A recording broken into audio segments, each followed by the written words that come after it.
Alhamdulillahirrabbilalamin. Wassalatu wassalamu ala asyrafil mursalin wa ala alihi wa ashabihi ajma'in, amma ba'd. Kaum muslimin rahimakumullah, hendaklah kita bersungguh-sungguh dalam mendidik anak-anak kita, mendidik mereka di atas kebaikan, mengajari mereka untuk taat kepada Allah Subhanahu wa taala, melaksanakan perintah-perintahnya, melaksanakan ibadah-ibadah dan kebaikan, serta menjauhi larangan-larangannya. Dan ketaatan badan, ketaatan fisik yang paling utama adalah salat. Karena Allah Subhanahu wa taala berfirman, "Innas salata tanha 'anil fahsya'i wal munkar." Sesungguhnya salat itu mencegah dari perbuatan keji dan mungkar. Rasulullah SAW sabda, "Muru auladakum bis-salah li sab'in wadribuhum 'alaiha li ashrin." Perintahlah anak kalian untuk mengerjakan salat ketika mereka berumur 7 tahun dan pukullah mereka ketika berumur 10 tahun kalau tidak melaksanakan salat. Dan salat adalah ibadah yang pertama kali dihisab oleh Allah Subhanahu wa taala di hari kiamat. Jika dia baik, maka baiklah seluruh amalan hamba tersebut. Kemudian kaum muslimin, mendidik anak itu jangan nunda-nunda, jangan nunda nanti kalau sudah besar, tapi mendidik anak itu segera sejak kecil. Dibiasakan taat sehingga dia terbiasa sampai besar, mudah Pak, salat mudah, puasa mudah. Tapi kalau mendidiknya ketika dia sudah besar, ketika sudah SMP, aliyah, wah biasanya sulit sekali.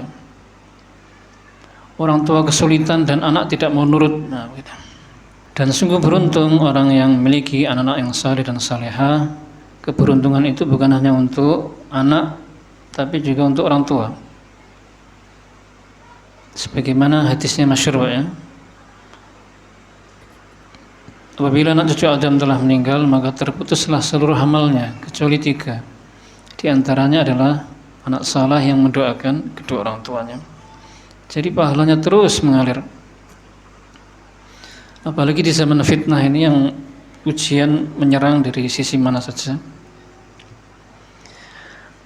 Maka segeralah dan sungguh-sungguh mendidik mereka untuk taat dan agar menjauhi segala yang bisa menyeret kepada keburukan.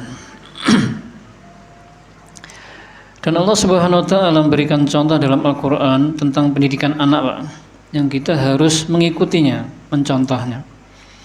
Yaitu pendidikan yang dicontohkan oleh Luqman, seorang hamba yang saleh yang mendidik putranya. Yang Luqman ini bukan hanya memberi nasihat, tapi memberi nasihat, mengajari dan mencontohkan. Dianya juga mengamalkan. Bahkan pendidikan dengan perbuatan itu lebih utama, Pak. Baru kemudian dengan lisan. Karena kalau hanya ngomong saja tapi tidak mempraktekkan itu tidak terlalu mempengaruhi. Kecil manfaatnya. Maka walaqad atayna Luqmanal hikmah. Allah itu memberi Luqman itu hikmah. Hikmah itu ilmu agama yang mendalam, pemahaman yang mendalam tentang agama, dan dia juga mengamalkannya serta mengajarkannya, terutama kepada anaknya. Dan yang diajarkan oleh Luqman kepada putranya yang pertama adalah tentang tauhid dan menjauhi syirik. Itu juga harus kita ajarkan kepada anak kita. Ajarkan tauhid, bergantung, berlindung, minta tolong, tawakal hanya kepada Allah, ibadahnya kepada Allah. Jauhi kesyirikan. Inna syirka la dzulmun azim. Dosa yang tidak akan diampuni jika pelakunya tidak taubat. Kemudian nasihat berikutnya tentang berbakti kepada kedua orang tua. Kemudian jangan meremehkan perbuatan baik sekecil apapun atau perbuatan buruk sekecil apapun. Kemudian Luqman menasihati anaknya agar mendirikan salat. Kemudian amar ma'ruf nahi munkar. kemudian sabar atas musibah apapun, kemudian agar berakhlak dengan akhlak yang buruk, agar berakhlak dengan akhlak yang baik dan menjauhi akhlak yang buruk, sombong, melengos dan yang lainnya. Tidak saya sebutkan Pak ya, tidak saya sebutkan ayat-ayatnya, nanti bisa panjang. Nah, intinya seperti itu yang kita haruslah mencontoh dan mengamalkannya dan mengajarkannya kepada anak kita. Assalamualaikum warahmatullahi wabarakatuh.